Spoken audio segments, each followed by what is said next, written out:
Toshakhana case को अगर merit पे हम समझें कि ये मेरिट पे जो कुछ हुआ है, हाँ। इसमें आपको पता है कि स्पीकर साहब ने आसिफ अली जरदारी साहब का मुस्तरद किया, रेफरेंस जो इन्होंने जमा कराया, सेनेट में यूसुफ रज़ा गिलानी का मुस्तरद हुआ, हाँ। इलेक्शन कमीशन अदालत बना, फौजदारी मुकदमे में बदला, इधर आया और इधर आके फिर वो हुमायूं दिलावर साहब और आमिर फारूक साहब का जुड़ा हुआ है केस सीता वाइट्स केस से भी, कि जिस तरह वो फैसला आया और पुरस्कार तरीके से हटा दिया गया वेबसाइट से। तो वो अगर तो मेरिट पे समझा जाए तो मैं तो कहता हूँ कि इमरान खान से एक तोहफे का हिसाब लें।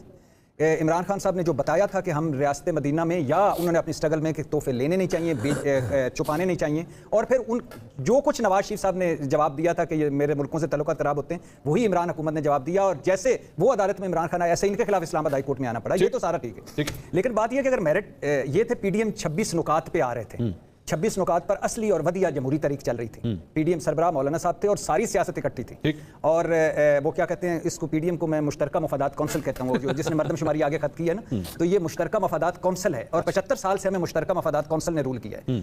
अच्छा, मुश्तरका मफादात कौंसिल जब इक़्तिदार में आई, और जेन्युइन तरीके से मैं मान लेता हूँ इक़्तिदार में आई, तरीके अदम-ए-एतमाद पेश की आगे, उसके बाद हमें क्या पता चलता है, आपको बताते हैं ख्वाजा आसिफ साहब के अप्रैल 2019 में हमसे राब्ता हो गया था कि पंजाब भी ले ले, मरकज भी ले ले, आगे आ जाए।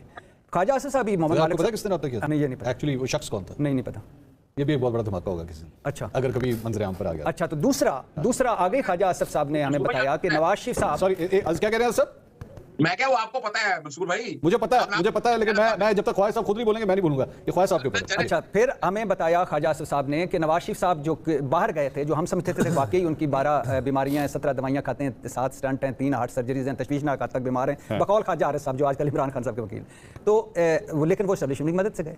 फिर आगे आ जाइए, जरदारी साहब क्या कहते थे? जरदारी साहब ने कहा फार्मूला बनाने वाले मुझसे कहते हैं फार्मूला बनाकर दो, मैंने कहा पहले इसकी छुट्टी कराओ। आगे आ जाइए मौलाना साहब कि मैं तो जनरल फैज हमीद से डील करके गया था, धरना कॉल ऑफ किया था, असेंबलियां टूट रही थी, एक तरफ जमहूरी असली और वदिया, दूसरी तरफ पीछे ढीला, पीछे अब अंदर जेल भी चले गए, आप लोगों की बड़ी पुरानी ख्वाहिश थी वो पूरी हो गई, अब मियां साहब फ्लाइट टिकट बुक हो गया। देखिए, अल्लाह ताला से डरना चाहिए, रहम मांगना चाहिए, ख्वाहिश कोई नहीं थी, सिर्फ ये था कि आप दावे बड़े बड़े करते हैं और आपके करतूत जो हैं वो सबके सामने हैं, और एक ड्यू प्रोसेस के तहत हुआ, पकड़ धकड़ नहीं हुई कि किसी की गाड़ी में मंशियात डाल दो, किसी की बेटी को पकड़ लो, किसी की बहन को अंदर कर दो, किसी को पकड़ो और उसकी बीवी को 1.5 घंटा, अलीम खान साहब की बेगम को उन्होंने वेटिंग रूम में बिठाया खावंद को गिरफ्तार करने के बाद, जो इन पे अरबों रुपया लगा चुका था। मैं करोड़ों नहीं कह रहा, मैं अरबों रुपया कह रहा हूँ। बहरहाल वो अपनी जगह पे, मियां साहब की वापसी ना तो इमरान खान साहब की गिरफ्तारी से लिंक थी, ना किसी और चीज़ से लिंक्ड है। उनकी कानूनी टीम ने मशावरत की, एवन फील्ड में एक फैसला आ चुका कि मरीम नवाज शरीफ साहिबा ने मावनत और एयानत की थी, वो जुर्म था उनका। उस पर उन्होंने कहा कि प्रिंसिपल अक्यूज का क्या जुर्म था, जो मेन मुलजिम है, उन्होंने कहा जी उनका ये जुर्म था।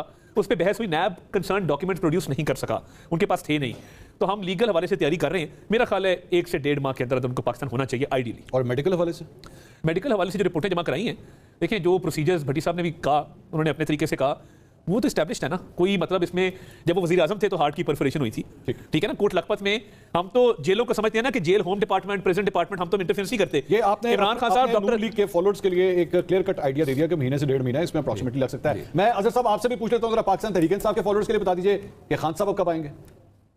अच्छा, खान साहब तो इंशाल्लाह बहुत जल्दी जी, ये फैसला है ही नहीं, ये जड़ से उखड़ जाना है जुरिसडिक्शन के पॉइंट के ऊपर। मैं वैसे हैरान हो रहा था, पता नहीं टीवी हम देखते नहीं है, तारीख में जितना कुछ इस वक्त इस मुल्क में हुआ है, लोगों को पकड़ दकड़ के लिए, इमरान खान का एक वारंट ऑफ अरेस्ट कराने के लिए क्या कुछ हुआ, ये तारीखी तौर पर तारीख जज करेगी इसका, कि ये जो जमहूरियत के नाम पर इस मुल्क में चलाने और पीछे बैठ के जिन लोगों ने इनके साथ बैठ के ये जो खास जमहूरी कुव्वतों ने किया ना, ये तारीख का हिस्सा है, याद रखिएगा। तो आपने खुद ही एक सवाल दे दिया, लाहौर से पकड़ा, वो मैं जवाब नहीं दे सका, 12:44 फैसला अनाउंस किया, 1:10 में इमरान था, और ये फैक्ट्स ऑफ में कोई नहीं होता है, ये original warrant of arrest service कराना था, वो सर्विस 4:30 बजे हुआ, इतनी देर में पकड़ के वहां ले गए। आप इस सब पे इhtजाज करने वापस कब आ रहे हैं?